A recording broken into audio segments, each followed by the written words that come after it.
Who created God? All of us have to seek an explanation for why we're here. Don't you find yourself doing that?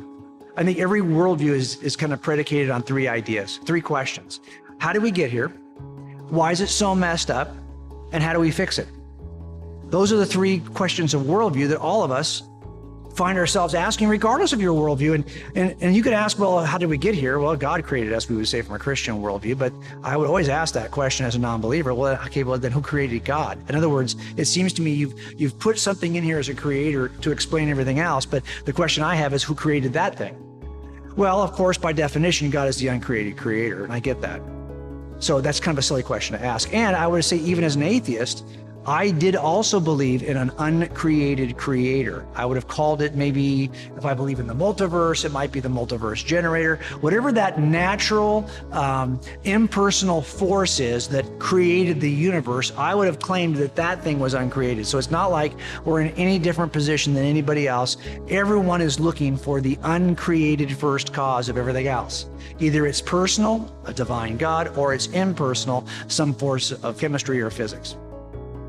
But I think the notion that there is an uncaused first cause is philosophically sound anyway. So if you're somebody out there and you're thinking, well, I can't accept this idea that there's a God who is himself uncaused. Well, there's good philosophical reason. I remember listening to a lecture from J.P. Moreland many years ago that helped me to think of my own experience with this. Let me share it with you. Imagine for a second you are with me and we're doing a search warrant together, okay?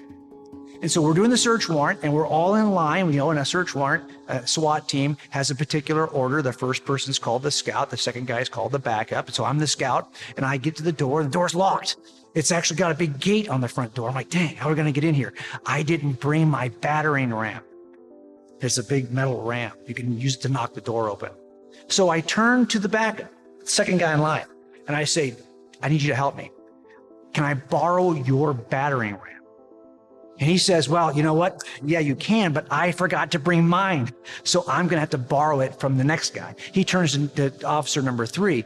Can I borrow your battering ram? Oh, I'd like to, but I forgot it. I'll borrow it from the next guy. He turns to officer 4. Can I borrow your battering ram? And this goes on and on and on, all the way down the chain because no one has a battering ram.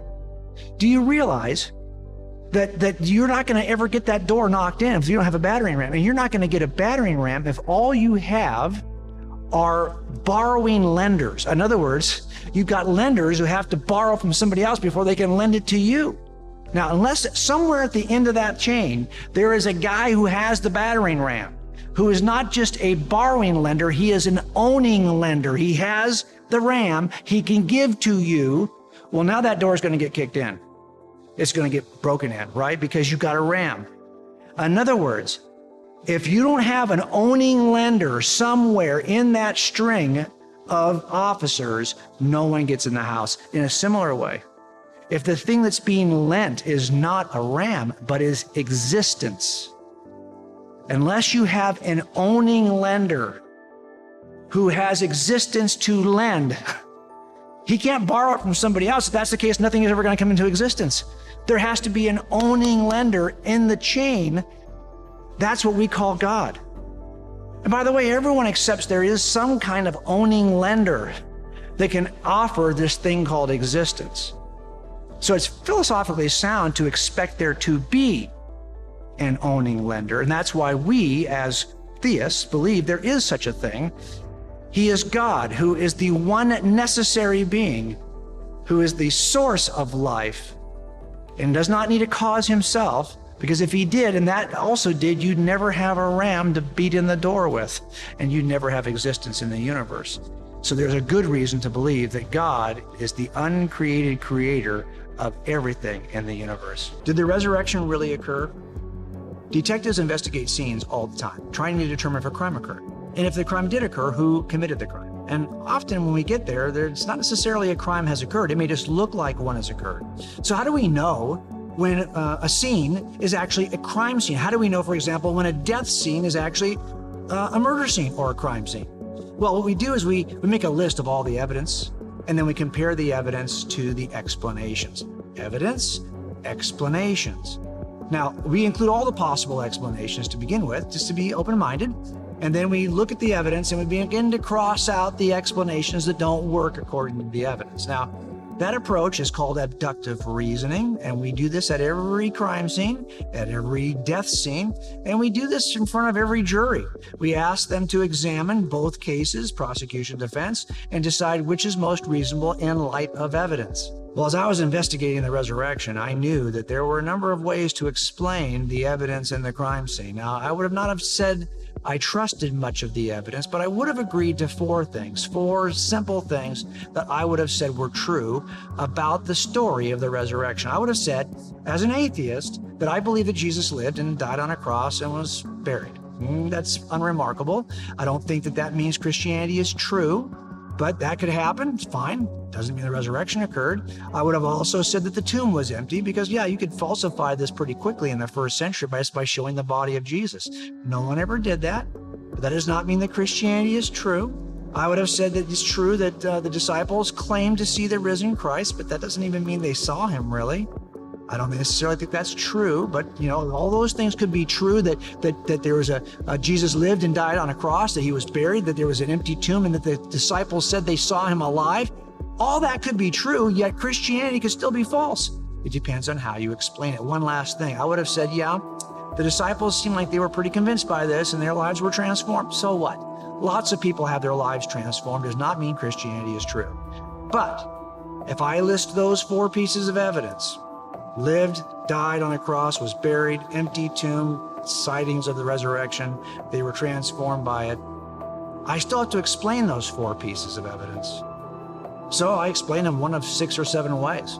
Maybe they lied about it. Maybe he wasn't really dead on the cross. Maybe they hallucinated it. Somebody saw it and imagined it, but they were so influential they convinced everybody else that they saw it. Maybe an imposter sat in his place. Maybe they changed the story over time and just embellished it with legend. Maybe it just happened.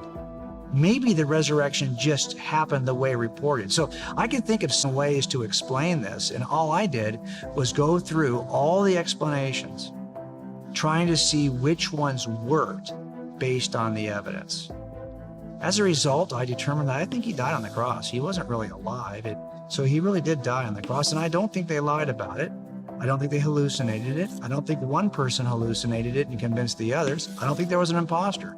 I don't think it's a late legend. I've gone through all of those explanations trying to see if any of those were true. As an atheist, I really thought one of those must be true.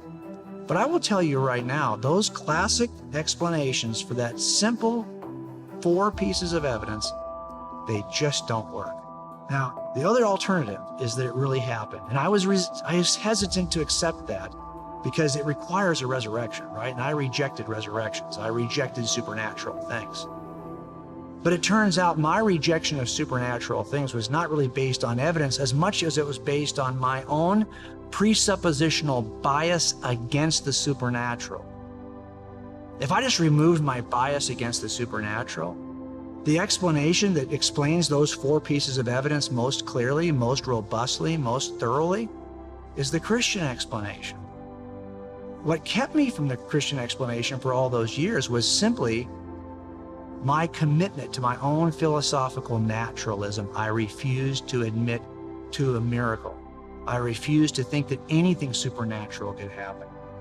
So the resurrection wasn't even available to my options back in those days. But once I realized that that might not be reasonable, I also realized that the only thing that had ever been standing between me and the truthfulness of the resurrection was me, my own bias against the supernatural. And once I decided to lay that down, clearly, the best and most reasonable explanation for the evidence is the Christian explanation. That those documents that are so early, so well transmitted, so verified by archaeology, by all kinds of internal and external evidences, even documents that lack bias, that lack any prejudice that would cause people to lie, that was the most reasonable explanation. And that's when I decided to take a serious look at Jesus of Nazareth. Not because I was looking for a Messiah at the time, I wasn't, but I just discovered that the resurrection actually occurred. And once that was determined, once I could see that was the case, what choice did I have but to embrace the Savior who rose from the grave?